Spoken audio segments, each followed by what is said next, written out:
What do you think these 5 companies have in common? Tesla, Starbucks, McDonald's, Apple, and Nike. Well, here's the answer. China is each of their most important markets outside of the United States by a lot. I want you to think what that actually means in dollar terms. China accounts for almost 20% of Apple's total global sales. Apple's Greater China sales hit $72.5 billion. For Starbucks, China is their second largest market on Earth, with over 8,000 stores on the Chinese mainland. This is a country that just a generation ago barely drank coffee at all. Tesla built its first overseas gigafactory here too. It's where their EV dominance was supposed to be permanent. Then there's McDonald's and Nike, 2 brands you might not immediately think of as China dependent. McDonald's has over 6,000 locations in China, making it their second largest market on the planet. And Nike, Greater China generates roughly 15% of Nike's total global revenue. That's more than $7 billion a year. So a sneaker company that many Americans think of as mostly domestic has more riding on Chinese consumers than almost anywhere on Earth.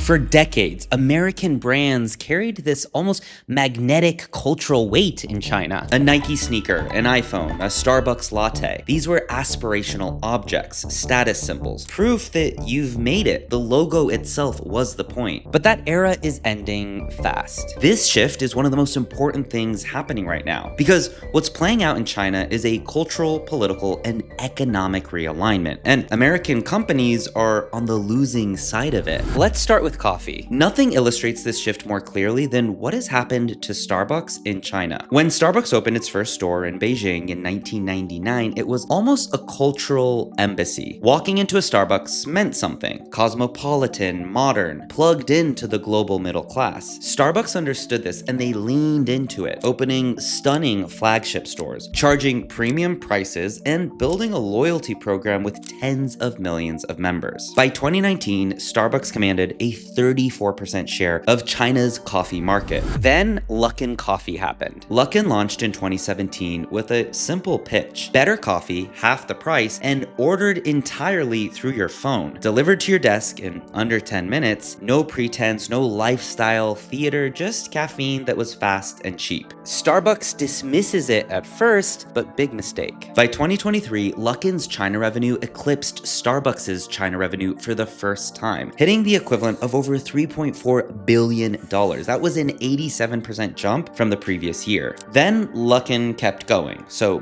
by late 2025, Luckin had nearly 30,000 stores worldwide compared to Starbucks's roughly 8,000 in China. Starbucks's China market share had cratered to just 14%, down from 34% just 6 years earlier. I was in China last year and I can tell you firsthand that the lines were not at Starbucks. They were at Luckin, a place called Chaggy, Haiti. Sure, I still saw the Green Mermaid quite a bit in Shanghai, but the energy was mostly in these other places. So here was the response from Starbucks. In late 2025, Starbucks sold a 60% stake in its China retail operations to a Hong Kong investment firm, Boyu Capital. It was a deal worth roughly $4 billion. The company that once planted its Green Mermaid as a symbol of American soft power in every Chinese city was kind of handing over the keys. And here's what makes Luckin's rise so interesting, because this isn't just a price story. The founder built something with genuine cultural cachet. And now the companies taking on China have founder mythology, design identity, and lines out the door. I started to actually wonder about this years earlier because in 2017, I visited the Chow Hotel in Beijing. Now, if you wanted to be seen in that city, like really seen, you weren't going to Four Seasons or Ritz-Carlton, you were going to this hotel. It's a Chinese brand sitting at the very top of this cool hierarchy. And I remember thinking, if this ever scales into everyday consumer goods, American brands are really gonna feel it.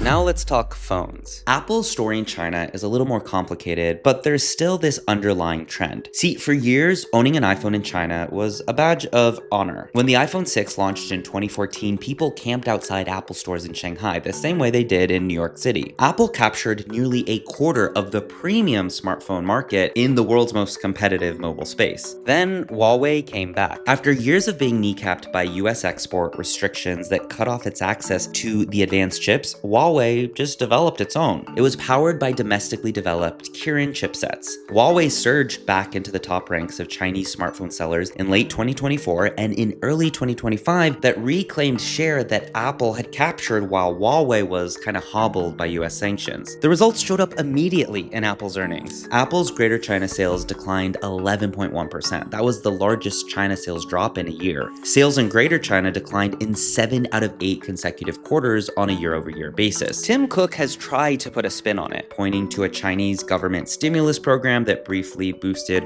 hardware sales. But analysts aren't buying that optimism. A TD Cowen survey put it plainly. The implied perception is that Western brands are offering less in the way of best product or value. So what's interesting here is that Chinese consumers aren't choosing local out of, let's say, patriotic duty. I think that they think that the local product is genuinely better. And then there's Tesla. Tesla's rise in China was staggering. Elon Musk personally flew to Shanghai, broke ground on a gigafactory, and the Model 3 became the best-selling electric vehicle in the country. Tesla was the EV, and it was the future on 4 wheels. And then BYD shows up. BYD, it stands for Build Your Dreams. By the way, I made this video about BYD. Make sure to check that out and subscribe to this channel so you don't miss the next video. So BYD had been quietly perfecting its batteries and manufacturing for years. BYD outsold Tesla globally in 2024, 4.27 million units to Tesla's 1.79 million. And it wasn't just happening in China, but globally. Tesla's China market share slipped from 16%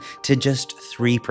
BYD now dominates the domestic EV market. Their vehicles charge faster, come loaded with features Chinese consumers really want, and priced at levels that Tesla cannot match. Elon's political visibility in the US, his association with the Trump administration, and his combative social media presence is not helping any of this. Brand image matters. So when the face of your company becomes a lightning rod for geopolitical tension, your consumers are going to notice. But what's actually happening here? Pull back from the individual brand stories and you see a structural shift with 3 distinct drivers. First, Chinese consumers have leveled up. For decades, American brands carried this magnetic allure in China, like status symbols, cultural currency, proof that you had arrived. That dynamic assumed Chinese domestic brands couldn't compete on quality, but that assumption is dead. Huawei makes phones that rival the iPhone. BYD makes cars that outperform Tesla, and Luckin did not just copy a product, it fixed it for its own market. Second, this geopolitical climate has kind of poisoned the well. I'm talking about the trade war between the US and China. The trade war between the US and China, tariffs, tech bans, chip restrictions, export controls, has created an environment where buying American feels like, to some Chinese consumers, kind of like a political act. See, nationalist sentiment, which is amplified by state media, is leaving US firms feeling vulnerable, and it was a trend that US trade policies will only intensify.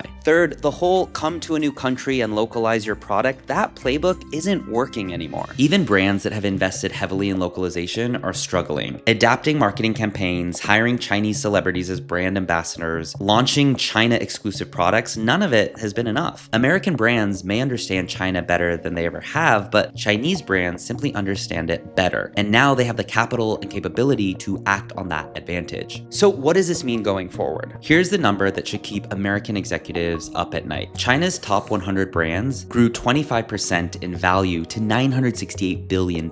Chinese companies are building the kind of brand equity that travels. Luckin is opening stores in New York City. BYD is pushing into Europe and Southeast Asia. The old playbook, like build brand prestige in the West and then export that prestige to China, is broken. So it's not that Western brands are disappearing from China. They're not. But the country has shifted from being a profit goldmine to a testing ground. The companies that will survive will be the ones that genuinely innovate for the Chinese market, not the ones that keep assuming that the logo will do all the work. For Tesla, Starbucks, Apple, McDonald's, and Nike, and well, dozens of other American brands, the China that made them rich is starting to change fast. The question now is not how to grow, it's how to hold on. And based on the numbers, it's harder and harder to hold on quarter by quarter. I want to know, what do you think? What went wrong here for some of these American companies? And which brands do you think still have a really good shot at continuing to take on China? Let me know below. I read the comments, and make sure you're subscribed so you don't miss the next one. I'll see you then.